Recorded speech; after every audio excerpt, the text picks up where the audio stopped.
If you're experiencing a billing hold on your Uber account, it can be frustrating. Follow these steps to quickly resolve the issue. Step 1. Check your payment method. Log into your Uber account and navigate to the payment section. Ensure that your payment method is valid and has sufficient funds.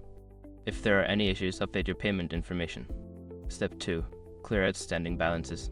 Before filing a refund or dispute, use the sroc.com link in the description to open the refund dispute deadline calculator and confirm your deadline. Step 3. Contact Uber support. If your payment method is valid and there are no outstanding balances, reach out to Uber support through the app. Explain your situation and ask for assistance in removing the billing hold. Step 4. Update your app. Ensure that you are using the latest version of the Uber app. Sometimes, outdated versions can cause issues. Update the app from your device's app store and check if the hold is still in place. Step 5. Wait for confirmation. After taking the necessary steps, wait for confirmation from Uber. It may take some time for the billing hold to be lifted, so be patient and check your account periodically.